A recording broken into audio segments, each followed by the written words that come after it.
नमस्कार दोस्तों, good morning. आप सभी का बहुत बहुत स्वागत है। आज आप सभी के लिए एक काफ़ी अच्छा न्यूज़ है और इसमें हम बता दें कि जो हाई स्कूल में शिक्षकों की जो भर्ती होगी, जो आगे जो भर्ती होगी, वह सेंट्रलाइज तरीके से होगी। यही आज आपको यहाँ देखने को मिलेगा। तो चलिए हम इसको देखते हैं क्या क्या यहाँ पर आपको जो सारी प्रक्रियाएँ दी गई है, किस अनुसार से आप लोग की भर्ती की जाएगी, जो नेक्स्ट जो भर्ती होगी। तो और इसके बारे में यहाँ पर बताएंगे। और दोस्तों, इसके पहले हमारे चैनल पर आप नए हैं तो प्लीज़ चैनल को सब्सक्राइब करें, बेल आइकन दबाएं ताकि आपको नोटिफिकेशन मिल सके। देखिए, कह रहा है कि हाई स्कूलों में 33,916 शिक्षकों की भर्ती के लिए एक ही आवेदन लिए जाएंगे, वह भी ऑनलाइन। जी हाँ, जब भी 33,916 की भर्ती होगी, अभी ये भर्ती हुई नहीं है, जब भी होगी तो वो आपको ऑनलाइन आवेदन लिए जाएंगे। यहाँ पर देखिए, मैं पूरा आपको डिटेल से यहाँ पर दिया गया है। कह रहा है कि राज्य के उच्च व उच्च माध्यमिक स्कूलों में 33,916 शिक्षकों की बहाली के लिए ऑनलाइन आवेदन लिए जाएंगे। नियोजन में पारदर्शिता के लिए शिक्षा विभाग अभ्यर्थियों से सेंट्रलाइज्ड तरीके से आवेदन लेने की तैयारी कर रहा है। और सेंट्रलाइज्ड का मतलब यही हुआ कि आपको एक स्टूडेंट एक फॉर्म, है ना। पहले क्या था कि हर एक ज़िला में जा करके वहाँ पर फॉर्म डालना पड़ता था और आपका जो होता था कि एक से अधिक में आपका सिलेक्शन होता था। कहीं आप 10वें नंबर पे हैं, कहीं 20वें नंबर पर हैं, कहीं 1 नंबर पर हैं। तो इस वजह से कि आप तो कहीं एक ही जगह ज्वाइन कीजिएगा और एक जगह ज्वाइन करने से बाकी जगह सीट जो खाली रह जाता था, तो ये काफ़ी समस्या हो जाता था और दूसरे जो विद्यार्थी थे उनको मौका नहीं मिल पाता था। इस वजह से ये जो भर्ती प्रक्रिया जो अब कराई जाएगी वो सेंट्रलाइज तरीके से कराई जाएगी। और यहाँ पर देखिए, कह रहा है कि ऑनलाइन आवेदन के लिए सॉफ्टवेयर तैयार किया जाएगा, यानी कि इसके लिए सॉफ्टवेयर नया तैयार किया जाएगा ताकि आप एक ही जगह फॉर्म भर सके और एक ही जगह आपका नियुक्ति हो सके। ठीक है। और देखिए, आवेदन जो किया जाएगा ना, उसी में आपको मांग लिया जाएगा ऑप्शन कि आप किस जिला में जाना चाहते हैं। ये भी सारा प्रक्रिया आपको यहाँ पर दिया गया है। कह रहा है कि विभाग के आधिकारिक सूत्रों के मुताबिक इस बार एक अभ्यर्थी को एक ही आवेदन करना होगा, यानी अलग अलग नियोजन इकाई के लिए अलग अलग आवेदन नहीं करना पड़ेगा। यानी मात्र एक जगह काफ़ी सारे झंझट से ख़त्म हो गया।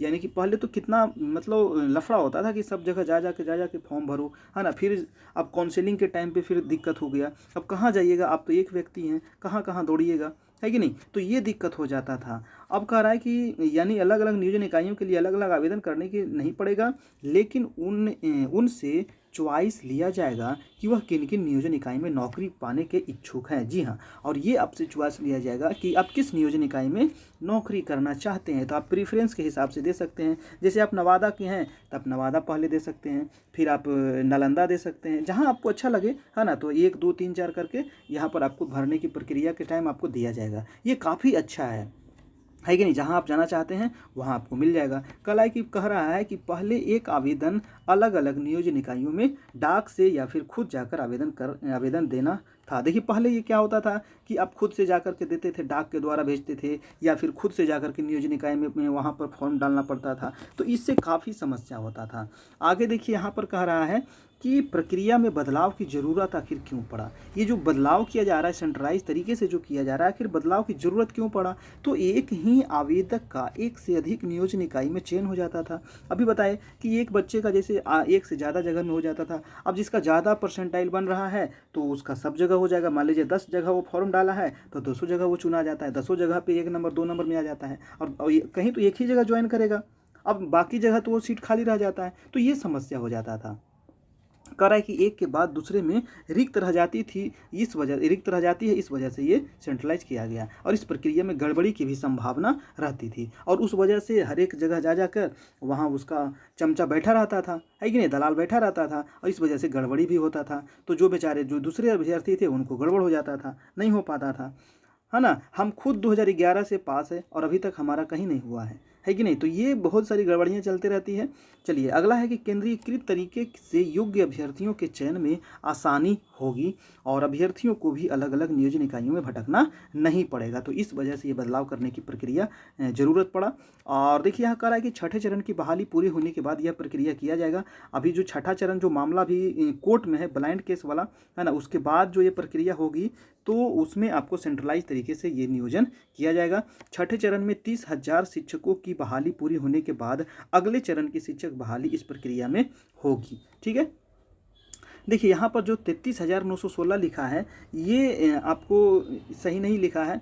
यहाँ पर जो अभी टोटल जो है 37,000 सीट जो है 37,000 समथिंग वो यहाँ पर लिखना चाहिए इसको। ठीक है, 33,000 तो नया वैकेंसी आएगी उसका है ये, है ना। 33,000 जो न्यू वैकेंसी आएगी उसका न्यू फॉर्म भराएगा, न्यू एग्ज़ाम होगा उसका है, और उसका क्लास भी हमारे पे आपको ऑनलाइन चल रही है। तो जिनको अगर क्लास करना है तो हमारे नंबर पर आप कॉन्टेक्ट करके क्लास कर सकते हैं। हमारा नंबर है 7857824310। तो ये हमारा नंबर है, आप यहाँ से कांटेक्ट करके आप क्लास भी ले सकते हैं, ऑनलाइन के लिए एडमिशन ले सकते हैं। ठीक है, तो ये प्रक्रिया है। और ये देखिए सेंट्रलाइज वाला जो मामला था ये बहुत दिनों से चल रहा था प्रक्रिया में, और आज देखिए एक अखबार में भी आया है, ये दैनिक भास्कर का कटिंग है, कह रहा है कि इस बार बहाली में मैट्रिक और इंटर के अंक नहीं जोड़ेंगे। तो ये भी काफ़ी अच्छा है कि इस बार मैट्रिक इंटर का अंक नहीं जोड़ा जाएगा। आपको पता है कि नियमावली 2020 अभी के आधार पर किया जाएगा और उसमें सेंट्रलाइज नहीं था, लेकिन सरकार ने ये सोचा कि चलो इसको सेंट्रलाइज किया जाए, क्योंकि सेंट्रलाइज नहीं रहने की वजह से काफ़ी गड़बड़ियाँ हो रही थी। तो इस वजह से, और इस बार जो आपको बहाली होगा, जो मेगा सूची बनेगा, है ना, उसमें मैट्रिक और इंटर के अंक नहीं जुड़ेंगे। उसमें सिर्फ और सिर्फ अगर आप माध्यमिक लेवल पे अगर टीचर बनना है, आप क्वालिफाइड हैं, तो आपको सिर्फ बीए का, है ना, या बीए है, बीएससी है, जो भी हैं, तो बीए प्लस बीएड का आपको लगेगा। ठीक है, बीए प्लस बीएड का आपको जो मार्क्स है वो आपको जुड़ेगा, और उसमें 2 से डिवाइड करके ये आपका मेगा सूची तैयार होगा। ठीक है, इसमें मैट्रिक इंटर नहीं जुड़ेगा। ठीक है, अगर आप +2 में अगर है तो ये तो था 9-10 के लिए, अगर आप +2 में हैं तो आपको पीजी का, है ना, पीजी जो आप किए हुए हैं, ठीक ना, जो एमए किए हुए हैं उसका जुड़ेगा, प्लस आपको बीएड का जुड़ेगा। तो ये आपको जुड़ेगा, इसमें 2 से डिवाइड करके जितना आपका परसेंटाइल बनेगा वही आपका होगा मेगा सूची, है ना, वही आपका बनेगा। तो इस आधार पर आपका नियुक्ति होगा, मतलब मेगा सूची बनेगा, और जितने नंबर पे आपका आएगा उस अनुसार से आपको दिया जाएगा। ठीक है, और सेंट्रलाइज बनेगा, एक ही जगह फॉर्म डालना है। तो ये प्रक्रिया था देखिए दोस्तों पूरा।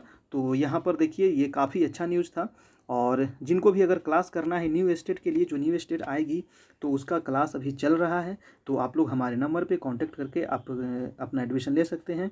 अभी ऑफ़र चल रहा है 7857824310, ये हमारा कांटेक्ट नंबर है। ठीक है, चलिए धन्यवाद दोस्तों, फिर मिलते हैं नेक्स्ट वीडियो में, तब तक के लिए good bye and take care.